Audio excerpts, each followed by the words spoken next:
ने नरसी को घर से निकाल दिया। नरसी जी एक जंगल में गए और भूख और प्यास से तड़पने लगे। वहां एक शिव जी का मंदिर था।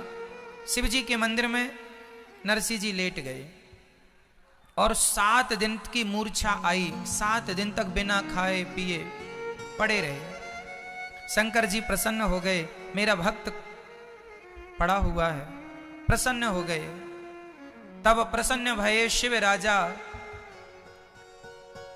शिव जी प्रसन्न हो गए। वर मांगो बेटा, क्या चाहते हो? तब नरसी जी ने वरदान, अच्छा नरसी जी के अंदर ना भगवान श्री कृष्ण के प्रति प्रेम ज्यादा था। तो नरसी जी के सामने आ कौन गया बताइए? नरसी जी के सामने आ कौन गया? भगवान शंकर। और नरसी जी पुजारी किसके थे? किसके थे? भगवान श्री कृष्ण के पुजारी थे नरसी जी। नरसी जी के अंदर कृष्ण के प्रति श्रद्धा थी और प्रकट कौन हो गए? शंकर जी। अब देखिए, नंबर डायल किया था कुछ और, फोन लग गया कहीं और, बुलाया था श्री कृष्ण को, आ गए शंकर जी। तो जब शंकर जी आए तो नरसी जी ने क्या कहा? हे भोलेनाथ। शंकर जी ने कहा बेटा वरदान मांगो, क्या चाहते हो? तो नरसी जी ने कहा हे भोलेनाथ, देना चाहते हो तो मुझको और कछु ना चाहिए, बस राधा कृष्ण मिलई दे। हमें और कुछ ना चाहिए, आप शंकर जी हो, हम पर ऐसी कृपा करो कि हमें भगवान श्री कृष्ण का दर्शन हो जाए। तब शंकर जी नरसी जी को ले गए गोलोक धाम और वहां भगवान रास रचा रहे थे। तब भगवान वहां पर नरसी जी को दर्शन कराते हैं, भगवान श्री कृष्ण का भोलेनाथ जी दर्शन करवाते हैं। आप जरा 2-2 कदम आगे बढ़ जाओ मेरी माँ, थोड़ा थोड़ा पीछे माताएं खड़ी हैं, उनको जगह मिल जाए। पीछे ना देखो आप, तो बस आगे खिसको। मैया देखो आपके आगे कितनी जगह है, थोड़ा आगे आ जाओ मैया। जो पीछे भक्त लोग खड़े हैं वो बैठ जाएं, थोड़ा थोड़ा खिसक आइए आप लोग। देखिए आपके आगे कितनी जगह है। आ जाइए मेरी माँ, अच्छे से आ जाइए। मैया, ओ मैया, ओ मेरी माँ, आपके आगे देखो कितनी जगह है मेरी माँ। थोड़ा आगे आ जाओ मैया, और आगे आ जाओ।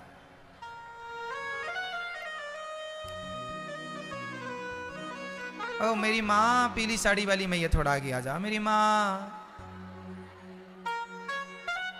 कितनी जगह है आपके आगे?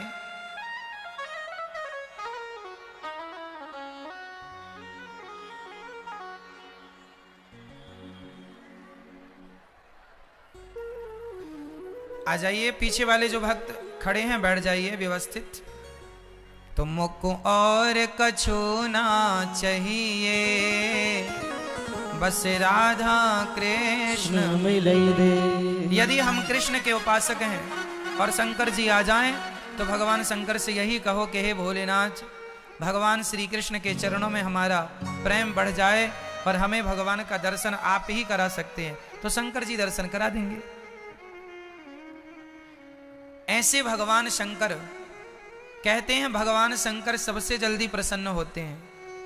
तो भगवान शंकर को प्रसन्न कर लिया जाए और भगवान से कहा जाए कि भोलेनाथ हमें हमारे श्री कृष्ण से मिला दो, हमें हमारे भगवान। क्या बेटा?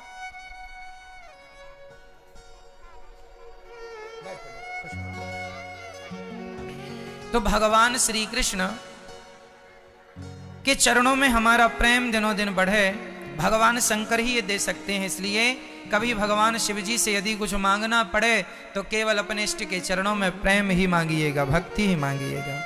शंकर जी ये बहुत अच्छे से बहुत जल्दी देते हैं। आज भोलेनाथ जी नंदी पर सवार होकर के दुल्हा बन करके चले। आज शिव जी का विवाह है तो मैं थोड़ा सा आपको शिव जी के विवाह की चर्चा सुना दूं। शंकर जी का वाहन क्या है? बैल। बैल मतलब क्या? बैल मतलब क्या? बैल मतलब नंदी नहीं होता। बैल मतलब होता है, बैल और नंदी तो एक ही चीज है, चाहे नंदी का हो चाहे बैल का हो, पर्यायवाची है। नंदी का मतलब होता है धर्म, बैल का मतलब होता है धर्म। तो भगवान शंकर नंदी पर सवार नहीं है, भगवान शंकर तो धर्म पर सवार हैं। किस पर सवार हैं? और धर्म पर चढ़ करके कहां जा रहे हैं? विवाह करने। कहां जा रहे हैं? ये समाज के लिए शंकर जी मैसेज दे रहे हैं कि विवाह करने जाओ तो सदा धर्म पर आरूढ़ होकर के जाओ, धर्म पर चढ़ करके जाओ, धर्म के साथ विवाह करो। विवाह किसके लिए होना चाहिए? धर्म के लिए, ना कि विवाह केवल भोगों के लिए हो। इसलिए धर्म के लिए। धर्म के कितने पांव होते हैं? नंदी के कितने पांव हैं? 4। धर्म के भी 4 चरण होते हैं। कौन कौन से? मैया बोलो मेरी मां। पहला क्या है? सत्य, दया, दान, तप। धर्म के कितने पांव? कौन कौन से? सत्य, दया। यदि मैं सत्य बोलता हूं तो मेरा एक पांव है धर्म का। यदि मैं दया भी करता हूं तो मेरे 2 पांव हैं धर्म के। और यदि मैं सत्य, दया, दान भी करता हूं तो मेरे 3 पांव हैं धर्म के। और तप, मैं तपस्वी हूं, ज्यादा से ज्यादा भगवान का चिंतन करता हूं। तो ये तपस्या मतलब आप सही में धर्म पर सवार हैं। यदि आपने 4 चीजों का पालन किया तो आप सच्चे धर्मात्मा हैं। आप केवल एक चीज करें तो आप पूर्ण धर्मात्मा नहीं माने जाएंगे। परिभाषाएं है ना भाई। एक अच्छा आदमी कौन है? जो जिसके दोनों कान भी हों, दोनों आंखें भी हों, चल भी अच्छे, दोनों पांव भी अच्छे हों। अब पांव अच्छे हों, आंख अच्छी हो, पर सुनाई ना पड़े तो लोग उसे काना कहते हैं। क्यों? सुनता नहीं है। इसलिए सुनाई भी बराबर पड़े, दिखाई भी बराबर पड़े और आप चल भी बराबर लें। उसी प्रकार धर्मात्मा वो है जो दया भी करे, सत्य भी बोले, दान भी करे और तप भी करे। जो 4 लक्षण जिसके अंदर होगा बस वो धर्मात्मा होगा। ये 4 चाहिए धर्मात्मा के लिए। धर्म के ये 4 चरण हैं, सत्य, दया, दान और शंकर जी चारों पर सवार हैं। शंकर जी सत्यवादी। हम लोग गाते हैं ना, सत्यम शिवम सुंदरम। तो सत्यम शिवम सुंदरम, सत्य ही शिव है। तो भगवान शंकर सत्यवादी हैं। शंकर जी चले हैं नंदी पर सवार होके, अर्थात धर्म पर सवार होके। अच्छा, नंदी पर चढ़ के चले तो, लेकिन नंदी पर उल्टा बैठे हैं शंकर जी। कैसे बैठे मेरी माँ? मैया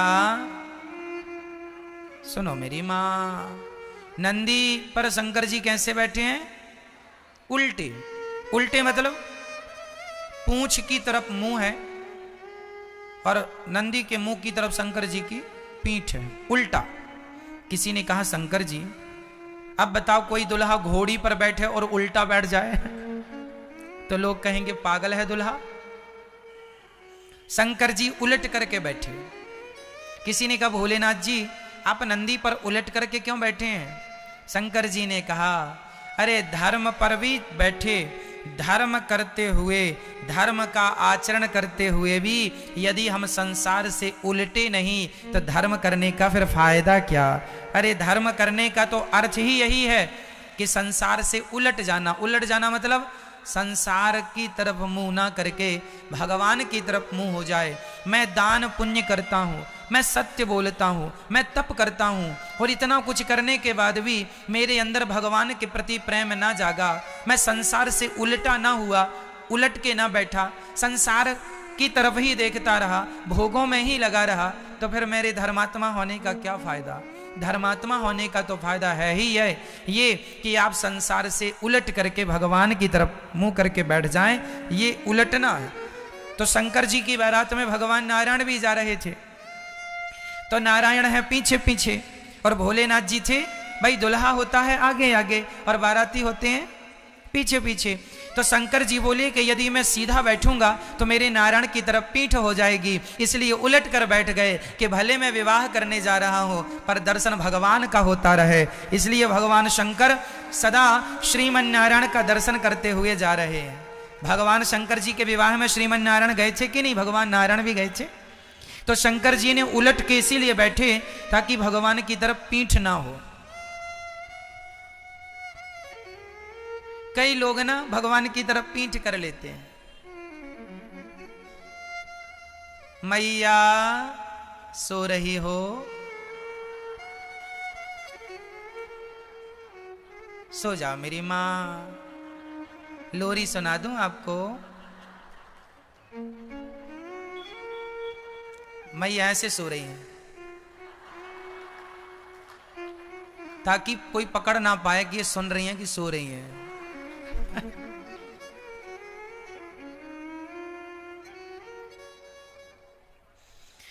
तो शंकर जी नंदी के ऊपर उल्टे क्यों बैठे? ताकि भगवान की तरफ उनकी दृष्टि बनी रहे। कई लोगों को आपने देखा होगा, एक सज्जन भागवत जी में जब भजन होए तो वो नाच रहे थे। तो नाच रहे थे, पता है, वो आगे आए और नाचने लगे। और नाचे कैसे? आप लोगों की तरफ मुंह कर लिया और ऐसे ऐसे नाच रहे थे। तो हमने उनसे पूछा कि क्यों, ये किसके लिए नाच रहे हैं? बोले भगवान के लिए। हमने कहा भगवान की तरफ, भगवान के लिए नाचते तो मुंह भगवान की तरफ होता, पर तुम्हारा मुंह तो संसार की तरफ है। इसका मतलब तुम नाच रहे हो संसार के लोगों को दिखाने के लिए नाच रहे हो। यदि भगवान के लिए नाचते तो आपका मुंह भगवान की तरफ होता, आपकी पीठ संसार की तरफ होती, लेकिन आप संसार को दिखाने के लिए नाच रहे हैं, इसलिए आपका मुंह संसार की तरफ है। इसलिए कोशिश ये करनी है कि कभी किसी हाल में हमारी पीठ भगवान की तरफ ना हो। हमारी पीठ किसकी तरफ ना हो? सदा हमारा मुंह भगवान की ओर हो। इसलिए शंकर जी धर्म पर उल्टे बैठे। अब चले शंकर जी, भोले भंडारी की बारात जा रही है। शंकर जी ने सांपों की माला, सांपों का जूड़ा, सांपों को ही जूड़े पर बांध दिया, सांपों को ही शंकर जी ने कमर पे बांध लिया। शेर की छाल लपेटी, खाल, और उस पर सांप कस के बांध दिया। सांप, भगवान शंकर जी सांप क्यों धारण करते हैं? कोई बोले कि शंकर जी के गले में सर्प क्यों है? तो इसका उत्तर यह है कि भगवान कहते हैं कि हमें यह याद रखना चाहिए कि हमें एक दिन मरना है। सांप किसका रूप है? मृत्यु का प्रतीक है। सांप को काल कहते हैं। सर्प को क्या कहते हैं? सर्प को कहते हैं काल। काल ब्याल मुखग्रास त्रास निर्णा सहे तवे। तो काल को क्या कहा? सर्प को क्या कहा मेरी मां? शंकर जी ने, हम लोग काल से डरते हैं, मौत से डरते हैं, और शंकर जी तो मौत को गले पे लटकाए चलते हैं। शंकर जी से किसी ने कहा कि आपने गले पे सांपों को क्यों लटकाया है? बोले ये काल है। हमें हमेशा दो लोगों को याद रखना चाहिए, पहला भगवान को और दूसरा अपनी मृत्यु को। तो शंकर जी सदा सदा वसंतम हृदयारविंदे। शंकर जी के हृदय में सदा कौन बसता है? शंकर जी सदा सीताराम को, मतलब श्रीमन नारायण को अपने हृदय में बसाते हैं। सदा उनके हृदय में कौन? सीताराम, श्रीमन नारायण। श्रीमन नारायण शंकर जी के कहां बसते हैं? हृदयारविंदे। हृदय में कौन बसा है? भगवान सीताराम अर्थात श्रीमन नारायण।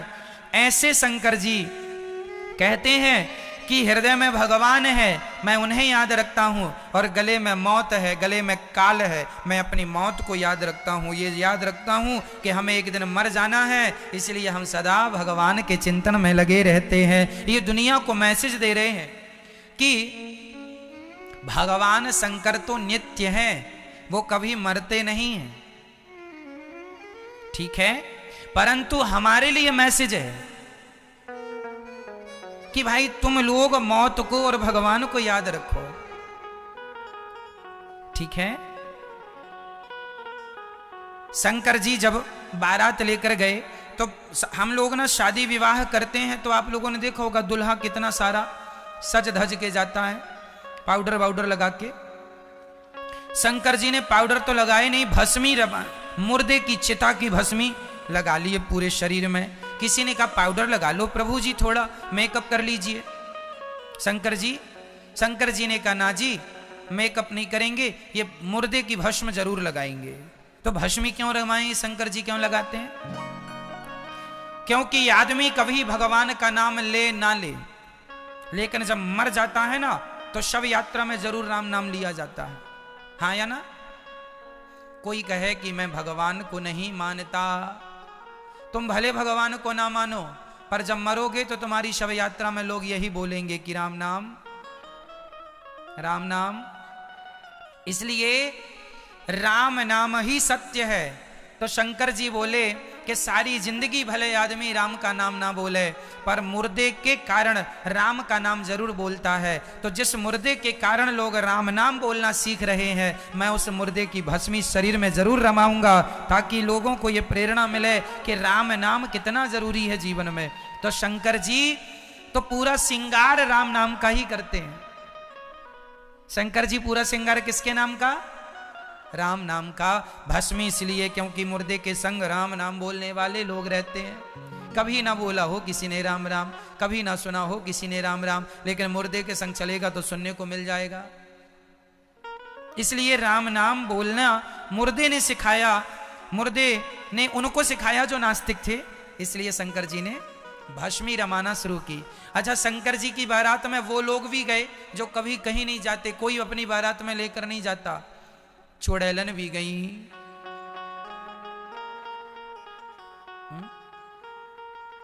मेल फीमेल दोनों थे, भूत और चुड़ैलन, भूत भूतनी दोनों लोग। ये चुड़ैलन कौन बनता है मैया? चुड़ैलन कौन बनता है? आपके हैं कोई परिचित में चुड़ैलन? किसी चुड़ैलन का नंबर है, कांटेक्ट है कुछ? नहीं। चुड़ैलन कौन बनता है हम बता दें आपको। कई लोग कहते हैं महाराज जी भूत प्रेत थोड़ी होते हैं। अरे साहब होते हैं, लिखा है हनुमान चालीसा में कि भूत पिशाच निकट नहीं आवे, महावीर जब नाम सुनावे। तो भूत प्रेत होते हैं, तब तो लिखा है कि ये निकट नहीं आते। तो पुरुष मरता है तो भूत बनता, और महिलाएं मरती हैं तो चुड़ैलन। तो सारी माताएं महिलाएं नहीं। जो बहू अपने सास की सेवा नहीं करती, जो बहू अपने ससुर की सेवा नहीं करती, जो बूढ़े सास ससुर को छोड़ देती है, ऐसी बहू मर के चुड़ैलन बनती है। जो स्त्री अपने पति की सेवा ना करे बल्कि पति को मारे, इसका तो रिजर्वेशन हो चुका है। पति को मारती है, बताओ। इसकी चुड़ैलन सीट रिजर्व है। तो ये चुड़ैलन भूतनी। और भूत कौन बनता है? पुरुष, जो अपने माता पिता की सेवा, मां नहीं मात पिता नहीं देवा, साधुन सन कर वही सेवा। जो अपने माता पिता की सेवा ना करे, जो नारी जात का सम्मान ना करे, ऐसा पुरुष जब मरता है तो भूत बनता है। जो अपने कर्तव्यों का पालन नहीं करता वो भूत बनता है। इसलिए हमें अपने धर्म का आचरण करना चाहिए। अपने कर्तव्यों से भागना नहीं है, जिम्मेदारियों से भागना नहीं है, उनको पूरी करना है, निभाना है। तो ये शंकर जी की बारात में जितने भी शमशान थे भारत में, सब शमशान के जो भी वहां के जो भूतों के मुखिया थे, है ना, भूतों के शमशान के अध्यक्ष आए। जैसे दिल्ली के शमशान के भूतों के अध्यक्ष, अब अध्यक्ष जी आए हैं तो उनके संग 10-20 और रहेंगे। ऐसे हर शहर के जो शमशान थे सबके अध्यक्ष गए, और कहीं अध्यक्षिका भी थी, चुड़ैलन इत्यादि। कहीं भूत कम भूतनी ज्यादा, तो वहां उनका वर्चस्व था, पहले मैं खाऊंगी फिर तुम खाना। ऐसी चुड़ैलन और भूत सब भगवान शंकर जी की बारात में सम्मिलित हो गए। जस दुल्हा तस बनी बाराता। कैसी बारात है? जस दुल्हा, दुल्हे के गले में सांप है और कान में भगवान ने सोने के बाले नहीं पहने। क्या? बिच्छू को उल्टा लटका दिया, ऐसे लटक रही है बिच्छू। उसका डंक टेढ़ा होता है, तो टेढ़ा डंक कान में। अच्छा, भगवान शंकर जी के कान छिदे नहीं थे, तो उसने डंक मारा, तुरंत इमरजेंसी छिद भी गया और बाला भी तुरंत उल्टी लटक गई। बीछी, दोनों कानों में बीछी लटक रही है, बीछी ततैया। चल पड़ी बारात। शंकर जी ने अपनी सारी जटाओं बालों को ऐसे घुमाया, ऐसे ऐसे बांधा, और यहां एक सांप बांध लिया, छोटा वाला, छोटा सा सांप, यहां बड़ा सा सांप। शेर की खाल भगवान ने पहन ली। शंकर जी ने कहा, यह शेर की खाल क्यों पहन ली?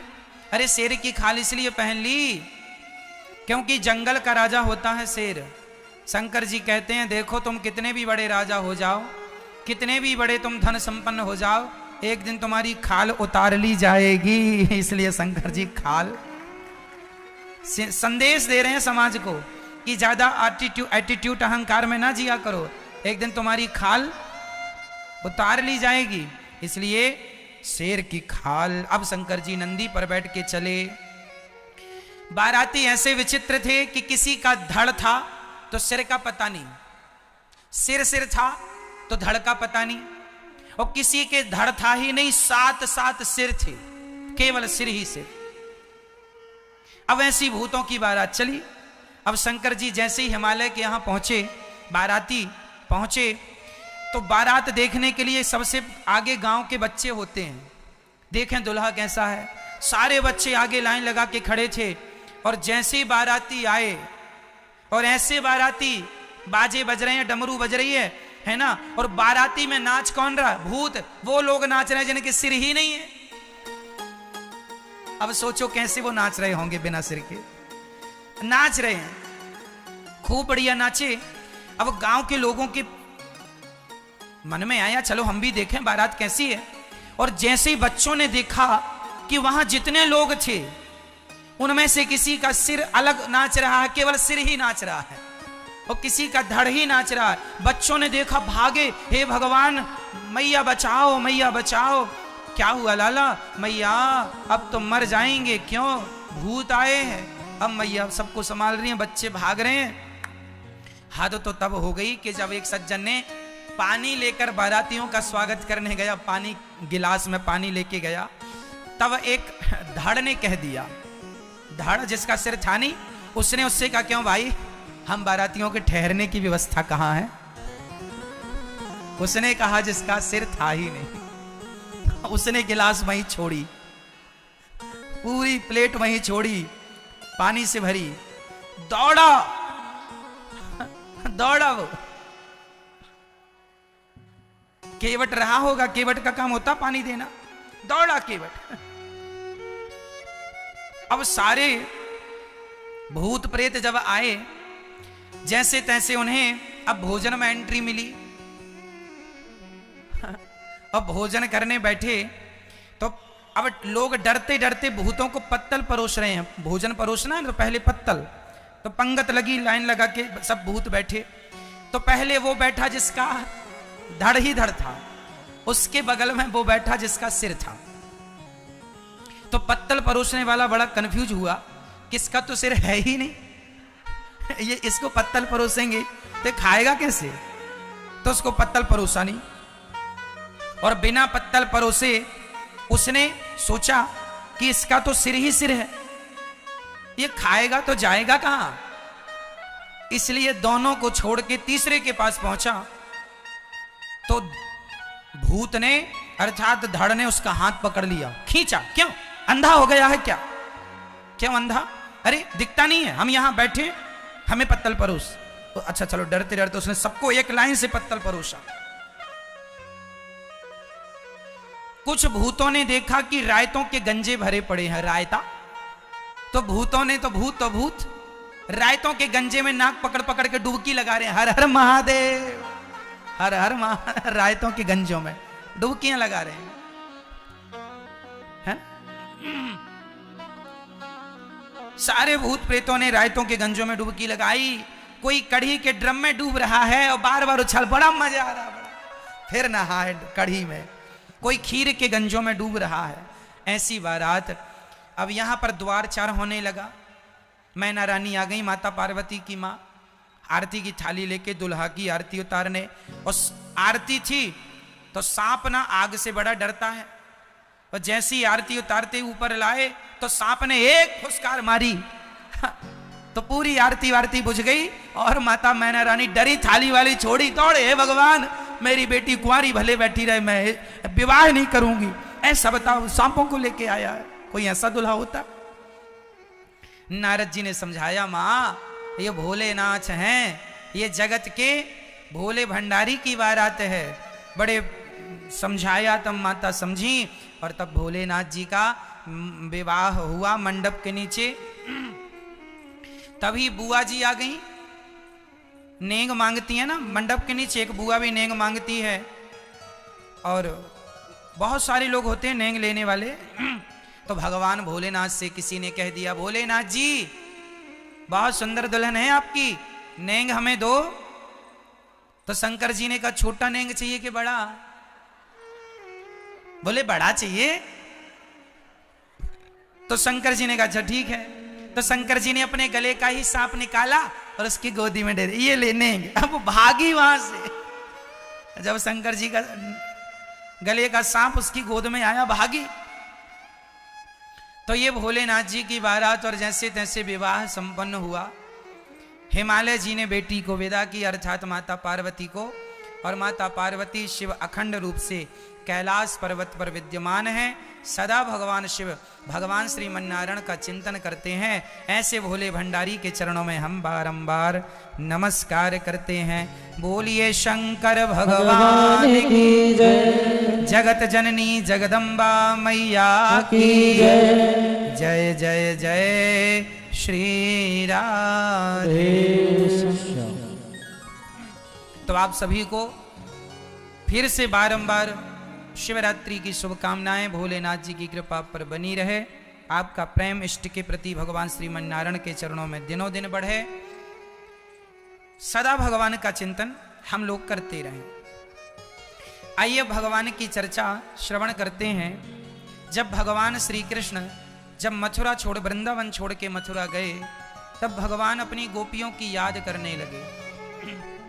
गोपियों की याद में भगवान रोए। रोता हुआ देख करके उनके मित्र उद्धव जी ने पूछा कि क्यों रो रहे हैं प्रभु? भगवान ने कहा, क्या बताऊं उद्धव, उद्धव मोही ब्रज बिसरत नाय।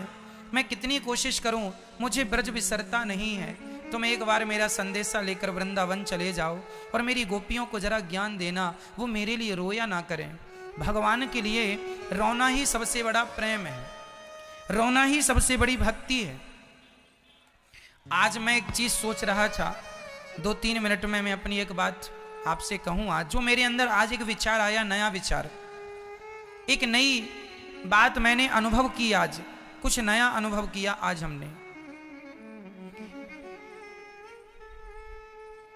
किसी सज्जन ने हमसे पूछा कि महाराज जी टेक्नोलॉजी में भारत इतना पीछे क्यों है?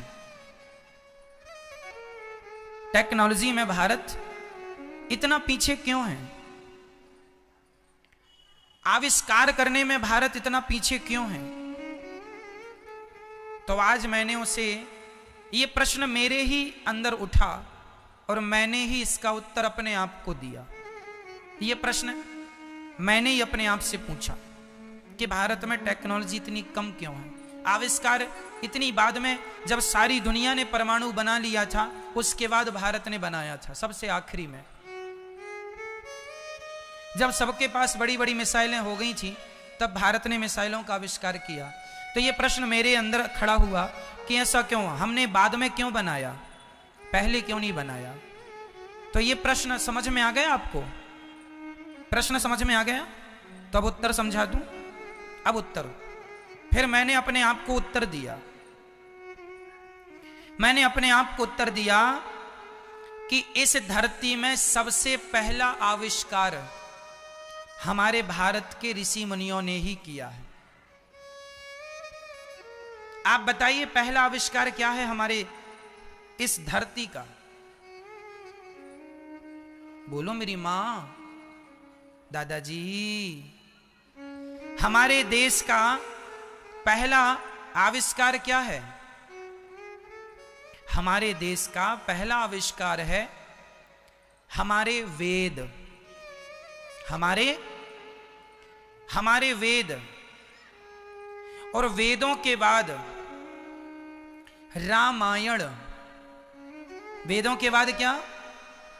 जिसे श्री वाल्मीकि जी ने लिखी। और रामायण के बाद आविष्कार हुए हैं पुराणों के 18 पुराण। सुनना, America, Japan, London, Paris, China इत्यादि देश हैं, जितने भी हैं, सबने परमाणु बनाए, सबने मिसाइलें बनाई, सबने तोप बनाए, सबने बंदूकें बनाई, लेकिन भारत ने पुराण बनाए। भारत ने क्या बनाए? पुराण। अब आप कहेंगे महाराज जी पुराण बनाया तो क्या बनाया? अब मुझे आप ये बताओ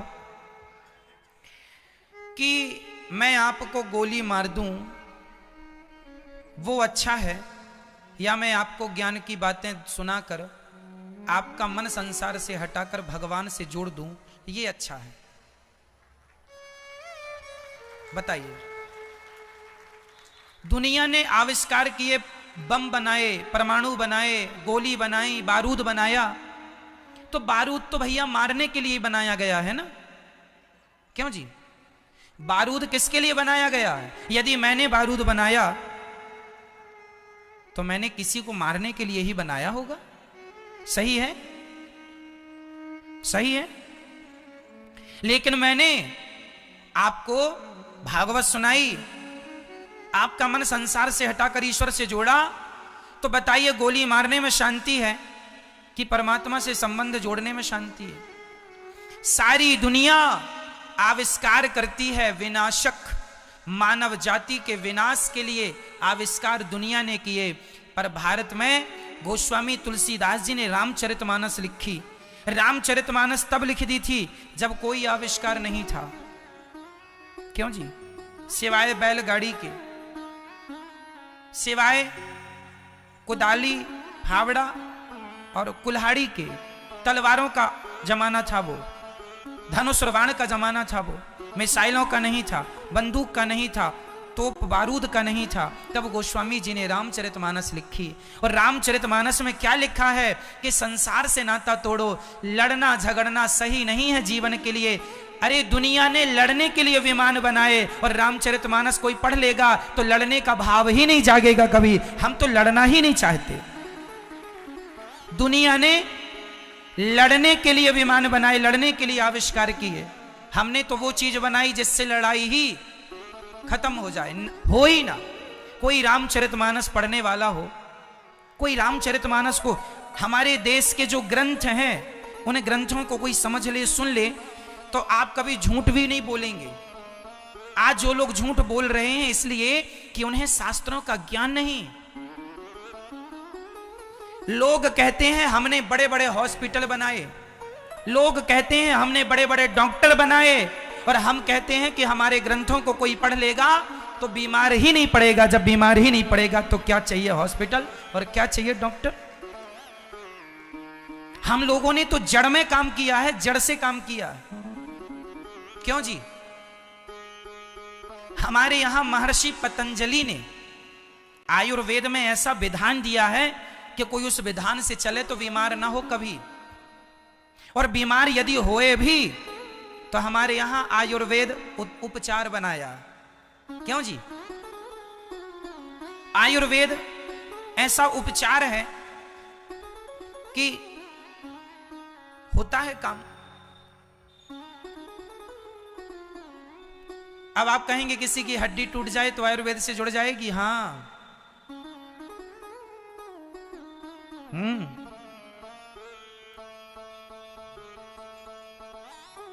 हमारे कटनी के पास मध्य प्रदेश में मोहास करके की जगह है, वहां जिनकी हड्डी टूट जाती है वो वहां जाते हैं तो वहां एक संत जी दवाई देते हैं। मैं भी उस दवाई को खाया हूं क्योंकि मेरी भी हड्डी टूट गई थी, आपको बताया था, हम भी गिर गए थे, फ्रैक्चर हो गया था, तो हमने भी वो दवाई ली। आश्चर्य मानेंगे कि जो लोग हड्डी टूटने के बाद चल ना पाते हैं, घिसटते हुए आते हैं और घंटे भर के अंदर वो दवाई खाने के बाद लोग चलते हुए जाते हैं, उस दवाई का प्रभाव है।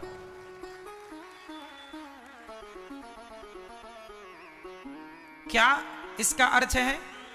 ये अर्थ है कि हमारे आयुर्वेद में हड्डी जोड़ने की भी परंपरा है। तो हम लोग, कोई कहे कि भारत के लोगों ने कोई आविष्कार नहीं किया, तो कह दो जमाने को साहब, हमने ही वो आविष्कार किए हैं जिस आविष्कार से मानव जाति का कल्याण हो सकता है। तुम्हारे आविष्कार केवल विनाशक हैं, तुम्हारे आविष्कार केवल विनाशक हैं। रसिया ने यूक्रेन पर खूब तोपें, खूब बम पटक रहा है, पूरी मानव जाति अस्त व्यस्त हो गई कि नहीं उस देश की? बोलो हाँ या ना? निर्दोष बच्चे मारे गए कि नहीं उस देश में? स्त्रियां मारी गई, पुरुष मारे गए। तो क्या आपका यह आविष्कार है कि आप किसी निर्दोष जनता को अपने स्वार्थ के लिए मार डालें? यदि आप ये आविष्कार करके अपने आप को श्रेष्ठ कहते हैं तो फिर हमारा आविष्कार सबसे बढ़िया है। हमारी रामचरितमानस के भाई, आपस में प्रेम करो मेरे देश प्रेमियों, ये आविष्कार है हमारा। हम प्रेम करना सिखाते हैं, हम लड़ना। हमारे यहां रामचरितमानस में लिखा है, परहित सरिस धर्म नहीं भाई, पर पीड़ा सम नहीं अधमाई। ये हमारा आविष्कार है। हमारा आविष्कार है वसुधैव कुटुंबकम। हम कहते हैं पूरा देश, पूरी दुनिया हमारा परिवार है। हम भाईचारा सिखाते हैं, हम मिलजुल के रहना सिखाते हैं। हम कैसा रहना सिखाते हैं?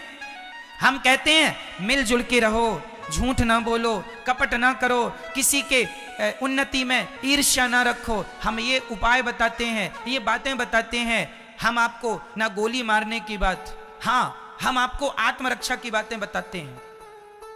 जब दुनिया ने परमाणु बनाए तो फिर हमें भी बनाना पड़ा, भारत को भी बनाना पड़ा, क्योंकि आत्मरक्षा के लिए तो कदम उठाने ही पड़ेंगे। तो फिर हमने बनाए, तोप भी बनाए, अब बम भी बनाए, सब बनाए, हमने सब बनाए। भारत के पास सब कुछ है, विमान भी है, सब है, लेकिन हमने शुरू नहीं किया क्योंकि हम शांति प्रिय लोग हैं। बताइए, मेरा एक सवाल आपसे है, उत्तर दीजिएगा। सबको मारकर, सबको मिटाकर केवल खुद पावरफुल बनना, क्या ये सही है? सबको मार डालो, केवल आप बचे रहो, क्या ये सही है? अरे ना जी, हमारे यहां तो हम सबको जिंदगी देने की कोशिश करते हैं। इसलिए आपसे कोई सवाल करे कि भारत में आविष्कार पहले क्यों नहीं हुए, तो कह देना हमारे ऋषि मुनि जानते थे कि आविष्कार विनाश करने वाले हैं, इसलिए आविष्कार नहीं किया। पर जब दुनिया ने किया तो फिर हमने अपने बचाव के लिए फिर हमने भी कर लिए, हमने बाद में किया। ये नहीं है कि हम करना नहीं जानते, जानते हैं, पर हम लोग विनाश करना नहीं जानते। हम किसी मनुष्य जाति मात्र पर हम संकट बनना नहीं चाहते कि हम नष्ट कर दें जीव मात्र को। हमारा पहला आविष्कार क्या है? बोलो मेरी मां, वेद। दूसरा रामायण। रामायण में भी पुष्पक विमान का जिक्र है, विमान इत्यादि। अच्छा, मैं आपको एक गूढ़ बात बताऊं जो आप लोग नहीं जानते। हमारे यहां जब महाभारत हुआ था ना, इस धरती का सबसे बड़ा विश्व युद्ध कौन था? महाभारत। इस दुनिया में से कोई देश नहीं था जहां के राजा महाराजा उस महाभारत में सम्मिलित नहीं हुए। सबसे बड़ा महाभारत का जो युद्ध हुआ, लाखों की जनता मारी गई, लाखों लोग मारे गए, सैनिक मारे गए, हाथी मारे गए, घोड़े मारे गए। तब धर्मराज युधिष्ठिर ने तुरंत मीटिंग बुलाई और धर्मराज युधिष्ठिर ने कहा कि जैसा ये युद्ध हुआ है, अब आने वाले समय पे इस धरती में इतना बड़ा युद्ध ना हो। इसलिए जितने भी उस जमाने में भी टेक्नोलॉजी का प्रयोग हुआ था, महाभारत में भी टेक्नोलॉजी का प्रयोग हुआ था मैया। महाभारत में भी परमाणु बम चले थे भाई। ब्रह्मास्त्र चला था कि नहीं? ब्रह्मास्त्र क्या परमाणु से कम था? ब्रह्मास्त्र था, आग्नेयास्त्र था, ऐसे तमाम कितने अस्त्र शस्त्रों का प्रयोग महाभारत के युद्ध में हुआ। उसी की देखा देखी तो ये परमाणु का बम बना। तो उस जमाने में भी टेक्नोलॉजी का प्रयोग हुआ था, सब प्रकार की टेक्नोलॉजी थी। उस जमाने में भी विमानों से हमले होते थे।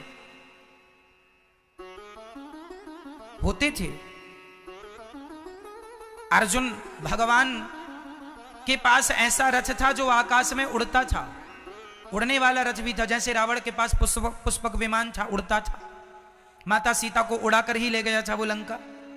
तो ये थे सब चीजें। लेकिन धर्मराज युधिष्ठिर ने सारी टेक्नोलॉजी को नष्ट कर दिया। क्यों? ताकि आविष्कार अब ना हो, क्योंकि ये आविष्कार केवल मनुष्य मात्र के लिए खतरा ही पैदा करेंगे, संकट ही पैदा करेंगे। इसलिए सारे फॉर्मूलों को नष्ट कर दिया था धर्मराज युधिष्ठिर ने, ताकि ये आविष्कार ना हो और मानव जाति खतरे में ना पड़े, प्रकृति खतरे में ना पड़े। लेकिन उसके बाद उसी आविष्कार को फिर ये दुनिया ने फिर प्रारंभ कर दिया, तो फिर वो चीजें ऊपर आ गई, सामने आ गई। अब फिर विनाश की ओर लोग जा रहे हैं, आपस में लड़ लड़ के मरेंगे। एक दिन वो आएगा, लिख के रख लेना मेरी बात, एक दिन वो आएगा कि सारी टेक्नोलॉजी को सारी दुनिया मिलकर अपने आप नष्ट करेगी और कहेगी कि भैया भाईचारे से, शांति से रहो, इसी से कल्याण है जीव मात्र का, इसी से सबका भला है, इसमें कुछ नहीं रखा। कितने भी आप आविष्कार कर लो, पर शांति तो प्रेम से ही मिलेगी आपको। बढ़िया भोजन करो, बढ़िया भगवान का चिंतन करो, मिलजुल के रहो, यही जीवन का सार तत्व है। आप कितना भी नाम कमा लो, बड़े बड़े लोग कितना भी आविष्कार कर लें तो कर लो, तुमने कौन सा अच्छा कर दिया? तुलसीदास जी ने रामचरितमानस लिख दी और मिस्टर थॉमस ने परमाणु बम का आविष्कार कर दिया। परमाणु बम का आविष्कार कर दिया मिस्टर थॉमस ने, और गोस्वामी तुलसीदास जी ने लिख दी रामचरितमानस। तो बताइए मुझे, रामचरितमानस सुन के, पढ़ के ज्यादा शांति मिलती है कि परमाणु बम पटक के ज्यादा शांति मिलती है? उत्तर आपका बोलो मेरी मां, जोर से आप बताइए, बोलो मेरी मां। तो फिर बताइए, परमाणु बम बनाने वाला व्यक्ति श्रेष्ठ है या गोस्वामी तुलसीदास जी श्रेष्ठ हैं?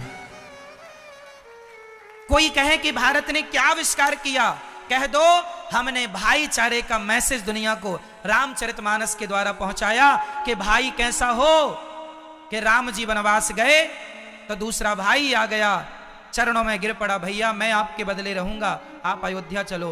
भाई का प्यार कैसा हो भाई के प्रति, पड़ोसी मुल्कों का प्यार कैसा हो। राम जी क्या रावण को नहीं मार सकते थे? एक बाण में उसी दिन मार देते जिस दिन सीता को चुराया, माता सीता को लेके। नहीं, राम जी ने कई बार शांति प्रस्ताव भेजे, हनुमान जी गए समझाने, अंगद जी गए समझाने, राम जी ने समझाया। जब किसी प्रकार से शांति से बात नहीं बनी, तब राम जी ने केवल रावण को मारा, लंका की आम जनता को नहीं मारा राम जी ने। ऐसे नहीं कि किसी के भी घर में बम पटक दें।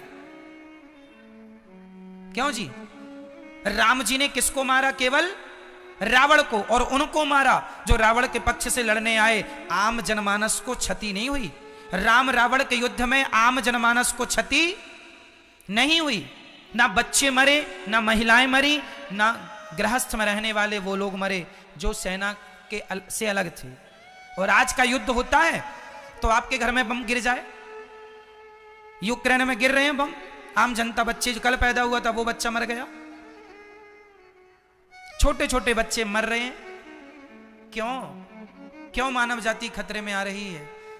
तुम्हारे आविष्कार ले डूबेंगे दुनिया को, इसलिए हमारा आविष्कार बेहतर है। अब मैं आपको तुलना करके बताता हूं कि मिस्टर थॉमस का बनाया परमाणु और गोस्वामी तुलसीदास जी की बनाई रामचरितमानस। अरे रामचरितमानस सुनते हो तो प्रेम के आंसू झरझर आंखों से गिरने लग जाते हैं। वो करुणा जागती है, प्रेम जागता है, भगवत प्रेम जागता है, भाई से भाई का प्रेम जागता है, इंसानियत का परिचय भागवत जी में, रामचरितमानस में। इसलिए हमारे आविष्कार ही श्रेष्ठ हैं। हमारे आविष्कार अंतिम सत्य आविष्कार है। तुम कितने भी परमाणु बना लो, लेकिन शांति परमाणु बनाने से नहीं, संसार से मन को हटाकर ईश्वर में मन लगाने से ही शांति मिलेगी। ये सार तत्व है, यही शास्त्रों में लिखा पड़ा। कितना भी भटक लो दुनिया, कितना भी नाम कमा लो, पैसा कमा लो, इज्जत कमा लो, अंत में आना पड़ेगा तुम्हें शांति के लिए यहीं। हाँ या ना? इसलिए हमारे ऋषि मुनि जंगल में एकांत में बैठे हैं शांति से। यही जीवन का आनंद है, शांति। हर आदमी को क्या चाहिए? शांति चाहिए। लेकिन दुनिया इतनी अज्ञानी है। देखिए अज्ञान की पराकाष्ठा देखिए कि रूस यूक्रेन पर बम पटक पटक के सबको मार के, उसे क्या लगता है, सबको मार दूंगा, मैं यूक्रेन पे कब्जा कर लूंगा, तब मुझे शांति मिलेगी। वाह वाह वाह, क्या ये शांति की परिभाषा? मैं आपको मार डालूं और आपके घर में कब्जा कर लूं और कहूं कि अब मैं शांति। तुम्हारी परिभाषा ये है शांति की, और हमारी परिभाषा ये है कि जो हमारे पास है वो भी हम गरीबों में, दीन दुखियों में बांट दें और अपने एकांत में जाके भगवान का चिंतन करें। ये हमारी शांति की परिभाषा है। हमारी परिभाषा शांति की कैसी है कि हम अपना भी सब बांट कर गरीबों में, दीन दुखियों में और एकांत में भगवान का चिंतन करें। यह हमारी परिभाषा है शांति की। और रूस की शांति की परिभाषा कैसी है कि वो यूक्रेन को मार के, सबको मार के अपना झंडा लहराए और फिर कहे वाह अब तो हमें जीत मिल गई, बड़ी शांति, बड़ी शांति, वाला वाह वाह, मुगेम्बो खुश हुआ। ये शांति है। लाखों बच्चे मर गए, पत्नियां मर गई, पति मर गए, बहन मर गई, मां मर गई, गाय मर गई, भैंस मर गई, बकरी मर गई, कुत्ता मर गए, सब मर गए। उस विस्फोट में क्या ना मरा, सब मर गए। और तब आप अपना झंडा लहरा रहे हैं शांति शांति। तो ये आपकी शांति है। तो अब बताइए कौन बुद्धिमान है, वो लोग जो परमाणु की ताकत दिखाते हैं वो लोग, या जो हम भाईचारे की बातें करते हैं हम लोग? कौन बुद्धिमान है? किसकी शांति बेहतर है, हमारी या उनकी? इसलिए भारत को विश्व गुरु कहा जाता है कि जैसी सोच हमारी है ऐसी किसी की नहीं है। जो हम सोच सकते हैं कोई नहीं सोच सकता। हमें कोई बंदूक दे दे और कहे अनिरुद्धाचार्य जी आपको इसे मारना है, हमें कोई पाकिस्तान भेज दे बंदूक देके, ट्रेनिंग देके, और हमें जाके कहे अनिरुद्धाचार्य जी आप ये लो बंदूक और जाइए पाकिस्तान में घुस के लोगों को मारिए, तो मैं क्या करूंगा? मैं अपना बताता हूं, आपका अपना समझना। मैं जाऊंगा लेकिन बंदूक से नहीं मारूंगा मैं उन्हें। मैं मारूंगा, मैं आतंकवादियों को भी मारूंगा, पर बंदूक से नहीं, मैं अपने ज्ञान की चोट से मारकर उनका हृदय ही परिवर्तित कर दूंगा। उनका हृदय ही गोली की जरूरत नहीं, मुझे गोली की जरूरत ही नहीं है। मैं तो दुष्ट आदमी को भी अपने प्रेम की भाषा से बदल सकता हूं। व्यक्ति बुरा नहीं होता, व्यक्ति के विचार बुरे होते हैं। और हमारा धर्म, हिंदू धर्म, सनातन धर्म, हम व्यक्ति से दुश्मनी नहीं करते। हमारी दुश्मनी व्यक्ति से नहीं है, हमारी दुश्मनी तुम्हारे गंदे विचारों से है। हम मारेंगे तुम्हें बंदूक से नहीं मारेंगे, गोली और परमाणु से नहीं मारेंगे। हमारे संपर्क में आ जाओगे तो हम अपने ज्ञान की गोली मारेंगे और ज्ञान की गोली से तुम्हारा हृदय सदा सदा के लिए परिवर्तित कर देंगे और समझा देंगे कि लड़ने झगड़ने में कुछ नहीं रखा मेरे भाई, प्रेम मोहब्बत से जी लो, मर तो जाना ही है एक दिन। क्यों किसी को मार के मरा जाए, अपनी मौत से मरेंगे जब आएगी तो हमें तो बंदूक की जरूरत, कई लोग कहते हैं भारत ने आविष्कार क्यों नहीं किया, अरे पगले, भारत को जरूरत ही नहीं थी आविष्कार करने की। हमें तो गोली से मारने की जरूरत ही नहीं पड़ती, हमारी बोली से ही लोग मर जाएंगे। बताओ किसे मारना है। भारत सरकार यदि मुझे भेज दे पाकिस्तान में, सारे पाकिस्तानियों को मैं ले आऊंगा, उनका हृदय परिवर्तित करके सबको ले आऊंगा भारत। चलो भैया, अब भारत के दो टुकड़े नहीं होंगे, एक हो जाएगा। पाकिस्तान पाकिस्तान नहीं रह जाएगा, हिंदुस्तान बन जाएगा। ना बम चलाने की जरूरत है, ना गोली की जरूरत है। कितने मुसलमान भारत के हैं जो कथा सुनते हैं टीवी पर, कितने लोग हैं। केवल ज्ञान का अभाव है। यदि ज्ञान सही रूप से पहुंचा दिया जाए ना आतंकवादियों के पास, तो कोई जरूरत ही नहीं है अस्त्र शस्त्र उठाने की। साहब बोलो, आप कहते हैं मैंने हॉस्पिटल बनाए, डॉक्टर तैयार किए। मेरे हिसाब से चलो, ना तुम्हें हॉस्पिटल बनाने की जरूरत पड़ेगी, ना तो तुम्हें डॉक्टर की जरूरत पड़ेगी। मैं कहता तो हूं खान पान ठीक करो, योग एक्सरसाइज 1 घंटा आधा घंटा रोज किया करो, खान पान अच्छा रखो, हॉस्पिटल की जरूरत ही नहीं है किसी को। हमारे शास्त्रों में तो मूल मंत्र लिखा है, तुम बीमार पड़ोगे ही नहीं। अब क्या जरूरत है जो बीमार पड़ेगा नहीं उसे हॉस्पिटल की। इसका अर्थ ये नहीं है आज के, देखो मैं ये बातें मूल बातें बोल रहा हूं। आज मेरे भारत में तो सब चीजें हैं, और आज जो जरूरत है उसके हिसाब से सब कुछ है, और सब कुछ होना भी सही है। आज की डिमांड जो है ठीक है, पर हम तो वो चीजें बता रहे हैं जो मूल हैं। क्यों नहीं था? कोई आपसे कहे कि भारत में ये चीजें क्यों नहीं थी, तो कह देना भारत में इन चीजों की जरूरत ही नहीं थी। भारत के युद्ध तो धनुष बाण से हो जाते थे। राम रावण का युद्ध कैसे हो गया? बोलो मेरी मां, धनुष बाण से ही हो गया, जरूरत ही नहीं है।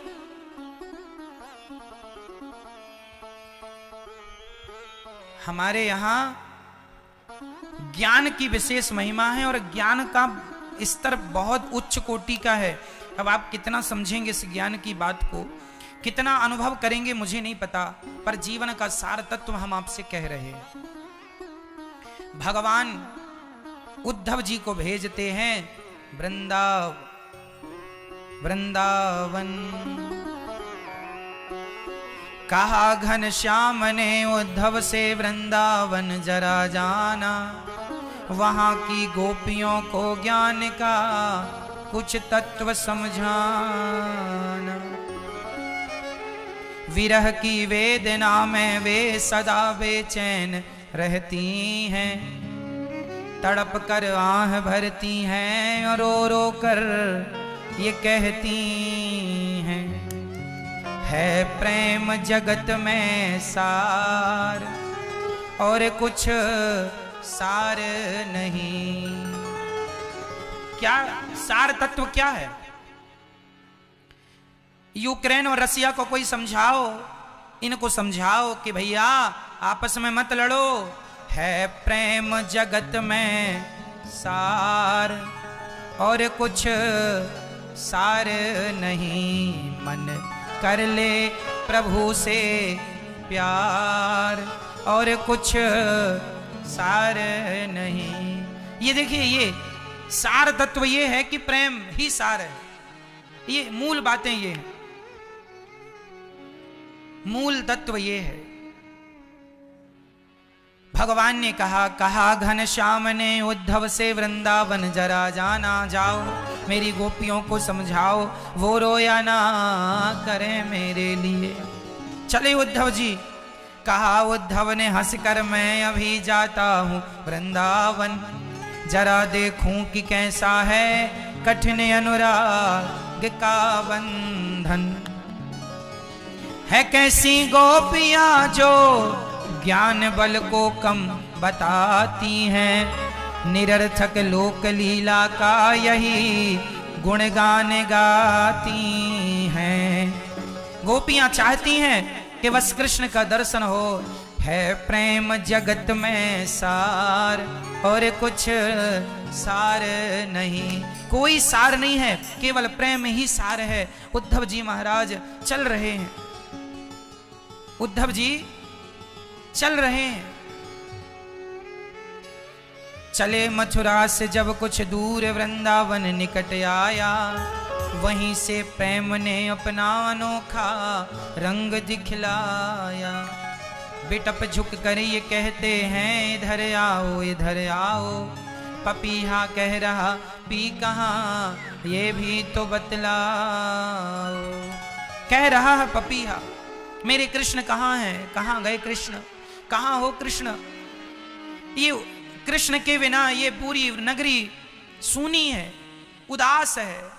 ये वृक्ष कृष्ण का इंतजार कर रहे हैं। पपीहा पी कहाँ, पी कहाँ, पी कहाँ, पी कहाँ, ये आवाज लगाता है मेरे कृष्ण कहाँ हैं। माता यशोदा की हालत ऐसी है कि बस प्राण निकलने वाले हैं। वो गंगी गाय की हालत ऐसी है जिससे कन्हैया चराते थे, जिसके थनों में मुंह लगाकर दूध पीते थे। आज वो गाय की ऐसी हालत है, बस वो वहां खड़ी है गाय, बस इंतजार करती है, रमा रही है कृष्ण के इंतजार में। मानो इंतजार, कृष्ण कब आओगे, कब आओगे, कब बछड़ा बनकर मेरा दूध पियोगे।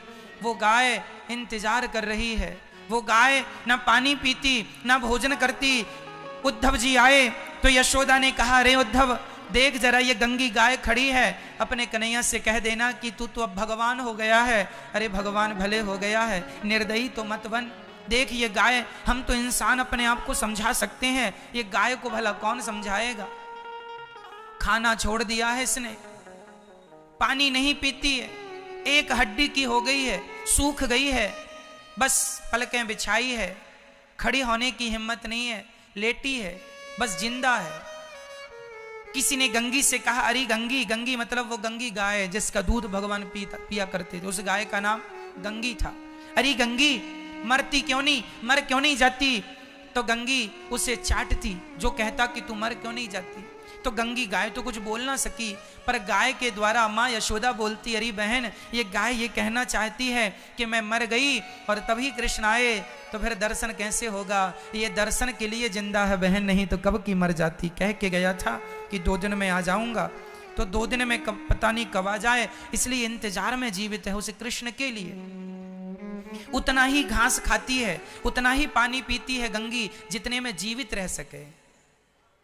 अब शरीर को पुष्ट करना आवश्यक नहीं है, अब तो प्राण बचे रहें। प्राण भी किस लिए, केवल भगवान के लिए। धन्य है वो लोग जो अपने प्राणों को भी केवल भगवान के लिए बचा के रखते हैं। धन्य है उनका जीवन, जिनके प्राण भी केवल श्री कृष्ण के लिए, ईश्वर के लिए प्राण है केवल।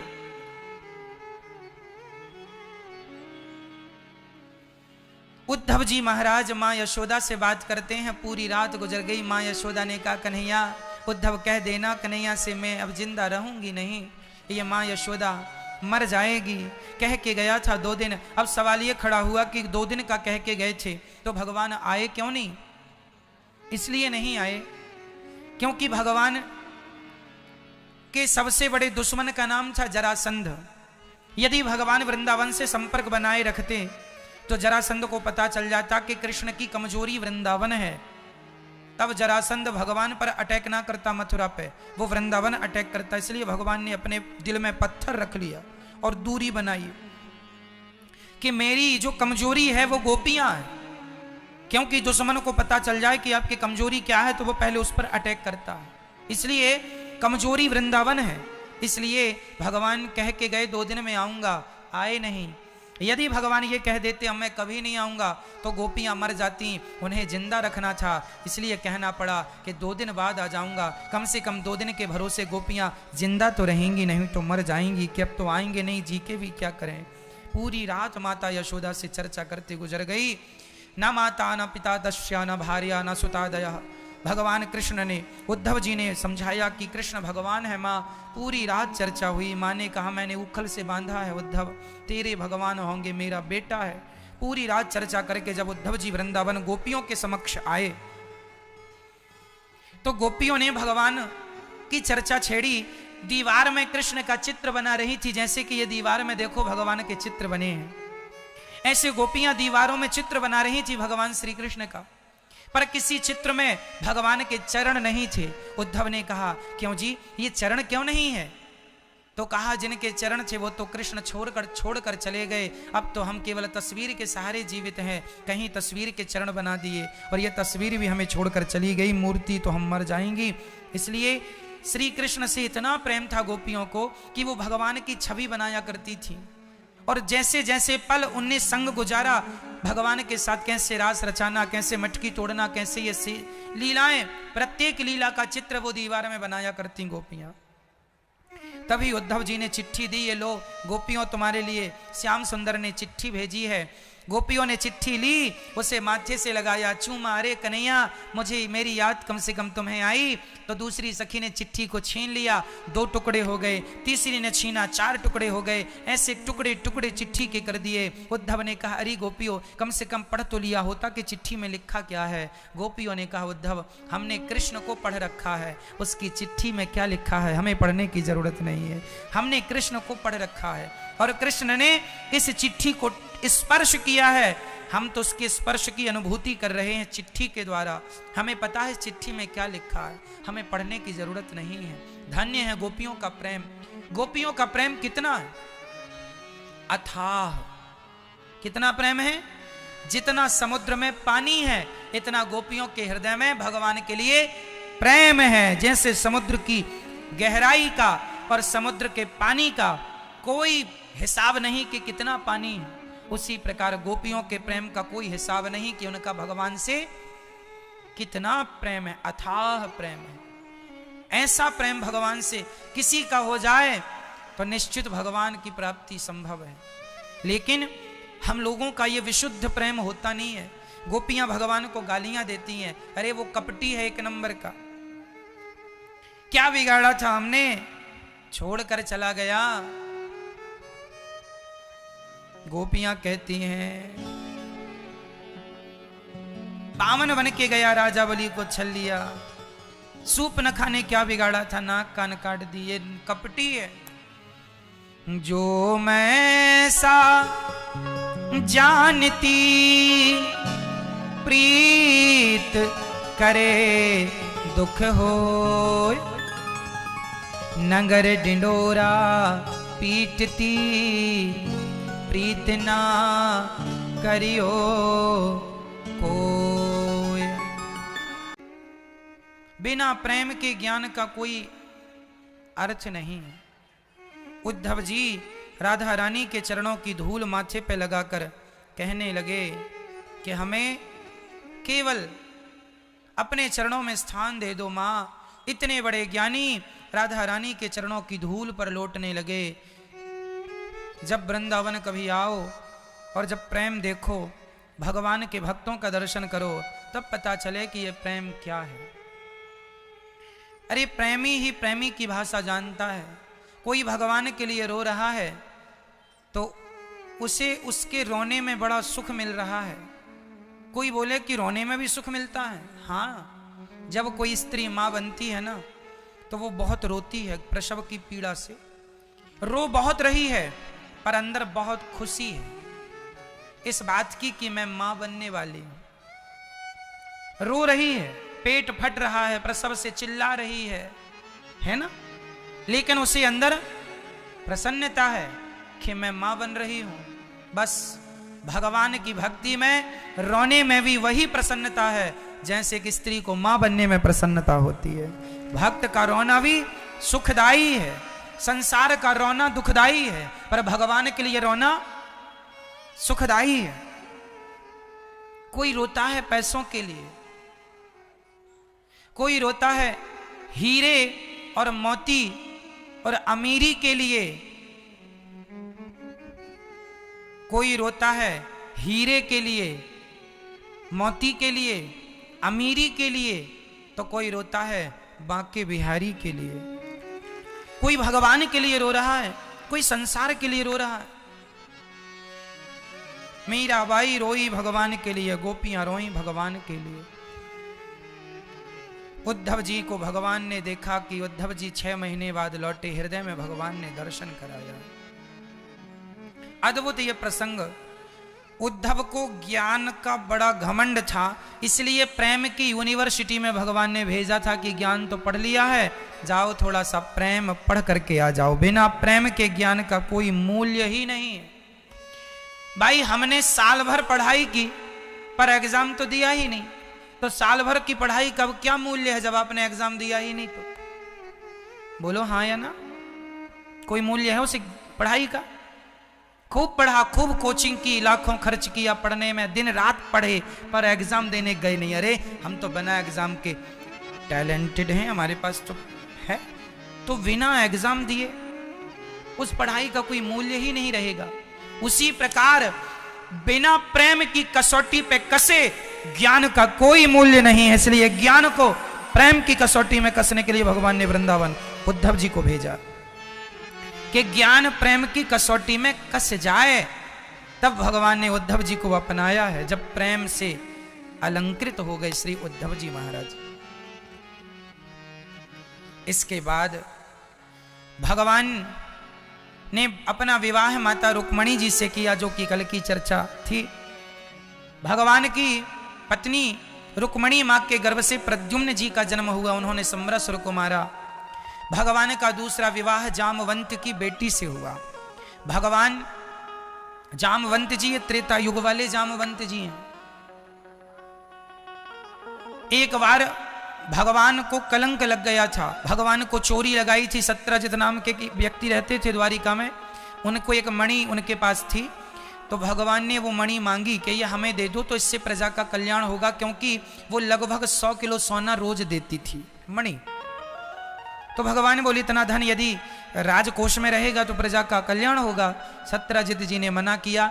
एक दिन सत्यजित के भाई प्रसेन जी वो मणि पहनकर जंगल गए और जंगल में उनका शिकार कर लिया शेर ने, और प्रसेन जी मारे गए।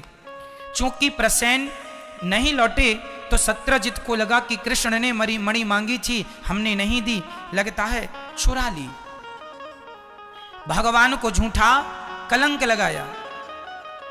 अब देखो कलंक क्यों लगा? जो व्यक्ति गणेश चतुर्थी की चंद्रमा को देखता है, जो आपन चाहे कल्याणा, सुजस सुमति शुभ गति सुख नाना, सो पर नार लीलार गोसाई, तजऊ चौथ के चंद्र की नाई। रामचरितमानस आप पढ़ते होंगे। देखिए हम लोगों ने, भारतवासियों ने, हम लोगों ने क्या सीखा है? हम लोगों ने बंदूक चलानी नहीं, परमाणु चलाना नहीं, हम लोगों ने मिसाइल चलाना नहीं, हम लोगों ने ये सीखा है कि किसी स्त्री पर दृष्टि डालो तो या अपने माँ के रूप में, या तो बहन के रूप में, या बेटी के रूप में, ये हमने सीखा। ये हमारा चरित्र है भारत का, हमें ये सिखाया गया है। और आजकल दुनिया के अन्य कोनों में ऐसी थिंकिंग नहीं है जैसी केवल भारत में।